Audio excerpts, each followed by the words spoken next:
Je suis Maude et tu écoutes le 3e épisode Café Papote du podcast S'élever en même temps que son enfant. Dans cette discussion entre amis, je réponds à la question à savoir à partir de quel âge peut-on utiliser la boussole des émotions, exprimer les émotions de notre enfant et chercher un compromis. Salut et bienvenue sur le podcast S'élever en même temps que son enfant. Je suis Maude, coach certifiée chez Mercredi, mais surtout maman de 3 enfants. Sur ce podcast, je t'aide à conjuguer la bienveillance avec la réalité de ton quotidien de maman.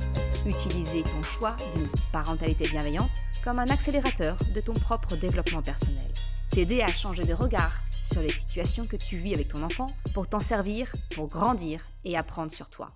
Et salut, je suis contente de te retrouver pour ce dernier épisode Café Papote qui clôture la saison des fêtes. Donc je vais commencer par te souhaiter une excellente nouvelle année 2022. Parce que ça y est, on est officiellement le 2 janvier. Alors je te souhaite que cette nouvelle année, cette année 2022 t'apporte tout ce que tu désires. Pour te rappeler le concept, les Cafés Papotes, ce sont mes épisodes bonus du podcast. Des épisodes que j'espère courts, en tout cas moins de 10 minutes, j'y essaye, dans laquelle je réponds à une question qui m'a été posée. La question que j'ai reçue aujourd'hui concerne le bonus que tu peux télécharger sur mon site, la boussole des émotions. Et c'est un papa qui m'a demandé, mais à partir de quel âge peut-on utiliser la boussole des émotions, encourager son enfant à exprimer ses émotions et à chercher le compromis. Voici le contexte qu'il m'a partagé. Nous essayons avec ma grande de 3 ans et demi ce type d'approche pour effectivement limiter les crises, notamment liées à la naissance de sa petite sœur, qui a maintenant 6 mois. Mais c'est encore très difficile de se fier à ce qu'elle nous dit, si le ressenti qu'elle nous exprime reflète vraiment la réalité. Et en résultat, les efforts que nous faisons pour essayer de répondre à ses besoins sont rarement couronnés de succès. Même chose pour le concept du compromis et de l'écoute du besoin de l'enfant dont tu fais référence dans tes podcasts et que je partage totalement. Mais à quel âge environ penses-tu que nous puissions nous y fier ? Car aujourd'hui, si j'écoute les besoins de ma fille aînée, elle n'est jamais fatiguée, ne veut jamais aller se coucher, ne jamais se reposer, alors qu'elle en a vraiment besoin, et nous aussi. Et au final, pas vraiment de compromis si on ne veut pas lâcher totalement en sa faveur, c'est quasiment crise assurée. J'imagine que ce n'est pas un apprentissage qui se fait du jour au lendemain, mais si tu as des astuces pour faciliter cet apprentissage, ou des références à certains de tes épisodes de podcast, il y en a beaucoup, j'en ai écouté quelques-uns, je suis preneur. Alors merci de ta question, et bien si je la résume, elle se découpe en 2 parties. À partir de quel âge peut-on utiliser la boussole des émotions avec un enfant pour l'aider à les exprimer ? Et la deuxième, à partir de quel âge peut-on chercher un compromis avec l'enfant ? Car quand il est jeune, il campe sur ses positions et le compromis revient finalement à accepter sa demande initiale. Alors ma proposition, je vais la découper également en 2. Tout d'abord, concernant l'expression des émotions. Eh bien, la réponse que j'aurais tendance à faire, c'est de te dire que tu peux utiliser la boussole des émotions dès le plus jeune âge en le faisant pour toi-même. Alors, si tu ne connais pas le principe de la boussole des émotions, comme je l'expliquais, il s'agit d'un guide en téléchargement gratuit que je propose sur mon site. Il t'aide à enrichir ton vocabulaire émotionnel, à décrypter les émotions, et je te propose en fait des outils simples, concrets et faciles à mettre en œuvre pour aider ton enfant à revenir au calme. Donc, pour être plus précise, quand je te dis de l'utiliser toi-même, je ne sous-entends pas de demander à ton enfant de se situer sur la boussole, mais toi, de montrer à ton enfant que tu ressens une émotion vive, de la lui montrer sur la boussole quelle émotion tu ressens, quel est son niveau d'intensité. Parce qu'en faisant ainsi, tu rends visible ce qui est invisible. Parce qu'une émotion, c'est invisible par définition. Ce que l'on constate, c'est le comportement qui en découle, la conséquence. En posant des mots sur ce que tu ressens, en le montrant sur un support visuel, tu donnes un moyen supplémentaire à ton enfant de comprendre ce qu'est l'émotion en question. Et grâce aux neurones miroirs, au mimétisme, tu permets à ton enfant de faire le lien avec ce qu'il connaît, ce qu'il vit lui aussi. Alors tu le vois, même si ton enfant te paraît encore jeune, tu peux l'aider à apprivoiser la notion des émotions en lui partageant les tiennes, en lui fournissant un support visuel et verbal. Pour te partager mon expérience, mon plus jeune, Krapopoulos, a eu 3 ans en août 2021. Il est donc sensiblement du même âge que ta fille qui a 3 ans et demi aujourd'hui. Eh bien, je fais exactement ce que je viens de te partager. Je lui explique mes émotions. Je les nomme quand il me voit prête à exploser ou que je suis déjà en mode maman dragon. Eh bien, j'utilise un support visuel. Alors chez moi, on a en décoration, dans la salle de jeu de mes enfants, un cadre que j'ai réalisé avec le jeu Memory de la météo des émotions de Claire P. Je te mettrai le lien en description. En fait, j'en ai fait une mosaïque des émotions. Et depuis tout petit, je montre à mon enfant l'émotion que moi je ressens. Depuis qu'il a environ 18 mois, 2 ans, je l'invite à me montrer ce que lui, il ressent. Et au départ, ça passe en lui faisant des propositions. On va pas se mentir, ça tourne généralement autour de 2 émotions de base, la tristesse et la colère. Maintenant, il a 3 ans et demi. Et cette habitude, elle est prise et ça fait partie de son rituel de retour au calme. Tu sais, quand le pic, il est passé et que ton enfant commence à entamer sa phase descendante de l'émotion. Eh bien, moi, en tout cas, Krapopoulos, il me demande de le prendre dans les bras pour me montrer l'émotion qu'il ressent. Et il me pointe du doigt là où les émotions qu'il ressent. Et c'est souvent un mélange des deux d'ailleurs. C'est souvent un mélange de tristesse et de colère. Tu peux alors tout à fait utiliser les images qui composent la boussole des émotions. Donc dedans, il y a les émotions joie, peur, colère, tristesse. Eh bien, pour partager tes ressentis à ton enfant. Et ensuite, progressivement, lui faire pointer l'émotion que lui, il vit. Ou alors en lui faisant une suggestion de ce que tu penses qu'il est en train de traverser. Donc tu le vois. Pour moi, il n'y a pas d'âge, selon moi, pour permettre à ton enfant d'exprimer ce qu'il ressent, pour utiliser finalement la boussole des émotions. Au départ, il ne pourra pas te répondre. Ce sera à toi de lui apprendre en lui partageant ce que tu ressens. C'est finalement tirer tout le bénéfice des neurones miroirs et du mimétisme. Je t'encourage également, si l'idée te séduit, de coupler les mots et le visuel avec la langue des signes. Cela permettra à ton enfant, s'il n'est pas encore avancé dans l'acquisition du langage, eh bien de communiquer ses ressentis. Le besoin de communiquer de ton enfant n'est pas corrélé avec sa capacité à parler. Cela arrive bien plus tôt, peut-être vers 6 ou 9 mois. Et ça peut engendrer de grosses émotions, de frustration, de ne pas réussir à se faire comprendre. Alors franchement, la langue des signes, c'est pour cela un super outil.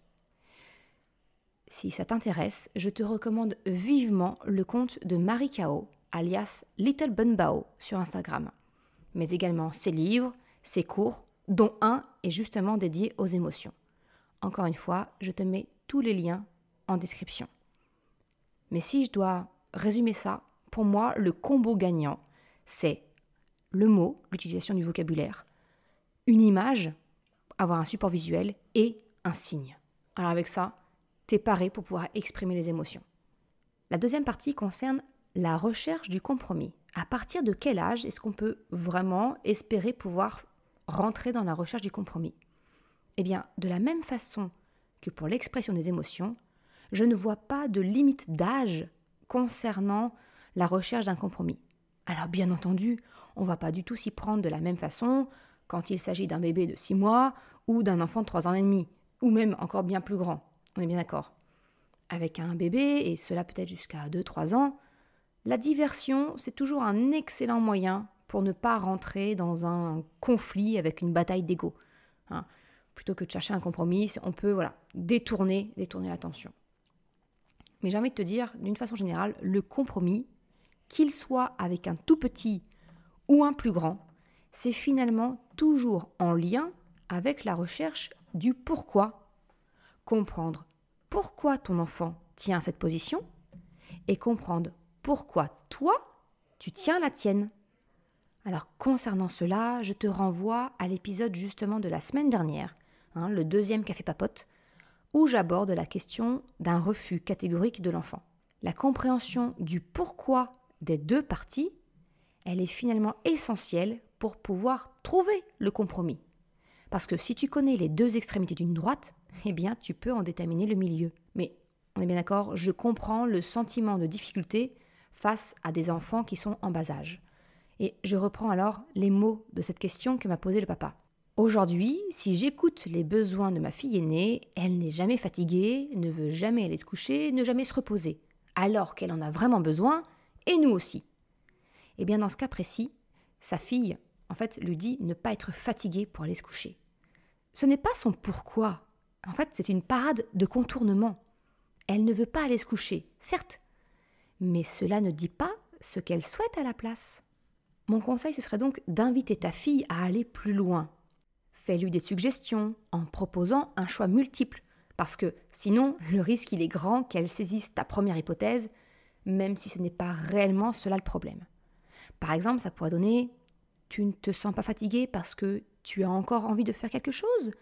Ou bien est-ce que c'est en rapport avec ta chambre, une peur, enfin voilà, et peut-être l'orienter vers ce genre d'hypothèse. Pose tes questions en fait, un peu comme si tu déroulais un logigramme. Tu élimines les hypothèses les unes après les autres. Alors ta fille est encore jeune, 3 ans et demi, mais il ne faut pas non plus la noyer de possibilités, sinon cela sera trop difficile pour elle de répondre. Mais avec des questions progressives, tu vas accompagner sa propre introspection. Alors oui, ça va prendre plusieurs jours pour passer en revue toutes les hypothèses, mais vous avancez ensemble dans sa compréhension d'elle-même. C'est cela aussi, accompagner son enfant. L'autre point aussi par rapport au compromis, c'est que ce papa me dit que sa fille dit qu'elle n'est pas vraiment fatiguée alors qu'elle en a besoin et que les parents eux aussi en ont besoin. Un compromis, c'est peut-être aussi de formuler auprès de ton enfant ton besoin à toi de repos. Quelquefois, on veut protéger nos enfants, on ne veut pas en parler. Je t'encourage au contraire à exprimer, dire « mais toi, tu n'es pas fatigué. Mais papa et maman, eux, ils le sont. Nous, on a besoin de repos. » Ça peut aussi être une piste, tu vois. Pour te partager ma propre expérience, on a traversé cette phase avec nos 2 grands. Et je pense même qu'on est vraiment en train de la débuter avec Krapopoulos.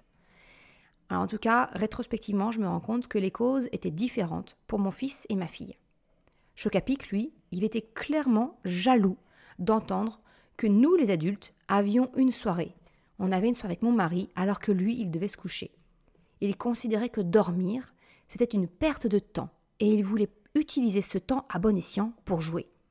Ce que j'ai mis en place, ça a été de lui expliquer le bénéfice du sommeil pour activer son moteur interne de la motivation.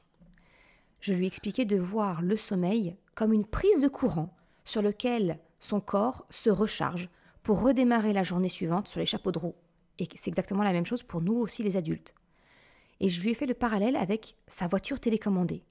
Si on ne charge pas la batterie à fond, eh bien le temps de jeu sera réduit. On a également parlé du fait que le sommeil est le moment pour le corps de se réparer et de grandir. Les adultes ne grandissant plus, nous, on a moins besoin de dormir. Pour autant, je lui ai vraiment partagé que nous avions également besoin de plus de sommeil et admis notre erreur de ne pas assez dormir. On a alors pris l'habitude de montrer à notre fils que de temps en temps, nous nous couchions juste après eux pour récupérer nous aussi. Parce qu'un corps d'adulte n'est pas exempt du besoin de sommeil. Bien au contraire. Le deuxième cas que je voulais te partager, c'est ma fille. Elle, c'est plutôt un oiseau de nuit. Elle peut facilement veiller très tard et faire la grasse matinée le lendemain. Mais nous lui avons expliqué notre besoin qu'elle soit suffisamment reposée le lendemain pour être en forme. Et c'est particulièrement vrai les matins où on doit la lever pour aller à l'école ou que nous devions travailler. Nous lui avons donné de l'autonomie rapidement sur l'heure du coucher en lui permettant de lire dans son lit au calme et sans bruit pour ne pas perturber ses frères et en lui donnant une lumière tamisée pour permettre d'envoyer un signal au cerveau qu'il est l'heure de dormir. Alors pour ça, nous, on a fait le choix de guirlandes lumineuses. On trouve que c'est la bonne luminosité, mais ça n'engage que nous. Le deal qu'on avait avec elle, c'est qu'elle devait pouvoir se réveiller sans trop de difficultés le lendemain, quand le réveil sonnait. Et finalement, après quelques nuits où effectivement qui étaient un peu plus courtes par rapport à son besoin de sommeil, elle a su se réguler Et ce lâcher-prise a été bénéfique, parce que nous avons arrêté de nous focaliser sur l'heure de son coucher. Elle s'endormait finalement seule dans son lit, calmement. Maintenant, depuis qu'elle a 4-5 ans, en fait, elle a un réveil, simulateur d'aube, pour l'aider à se réveiller. Mais aussi pour s'endormir, avec la fonction décroissante, la fonction coucher de soleil. J'en ai un petit peu parlé dans l'épisode 16 concernant l'autonomie de l'enfant. Tu vois, en fait, la recherche du compromis n'est pas pour moi corrélée avec l'âge de ton enfant. L'âge de ton enfant fera que ton investigation pour comprendre le pourquoi de ton enfant peut-être te demandera plus d'efforts. Tu devras faire des suggestions et ça prendra peut-être plusieurs jours ou semaines pour vraiment comprendre ce pourquoi.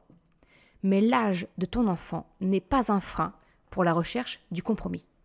Au contraire, pour moi, je pense vraiment que plus ton enfant ressentira que son besoin est entendu et que tu cherches une solution constructive pour tout le monde, moins ton enfant aura le sentiment de devoir s'affirmer. Et ça, franchement, c'est ce qui peut arriver de mieux pour tout le monde. Je te remercie d'avoir écouté ce Café Papote.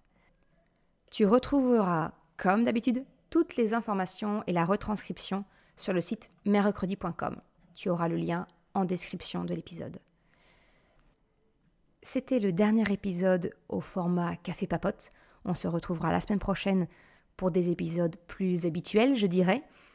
Mais si jamais ce format de questions-réponses t'a plu, je vais faire un rapide sondage en fait sur Instagram et probablement aussi via le mail que j'envoie le samedi matin. Donc si ce format t'intéresse, te plaît, je t'encourage vivement à me suivre sur Instagram ou à répondre au sondage que j'enverrai dans mon mail du samedi pour me dire si effectivement ce format te plaît et que tu aimerais le retrouver d'une façon un peu plus régulière, on va dire, sur le podcast. Comme d'habitude, si tu as aimé l'épisode, s'il t'a été utile, je t'invite à le partager, à en parler autour de toi. Un grand merci à celles et ceux qui prennent le temps de le faire. Je te souhaite une excellente journée, après-midi, soirée, quel que soit le moment où tu m'écoutes. Et je te dis à la semaine prochaine pour un nouvel épisode. Ciao!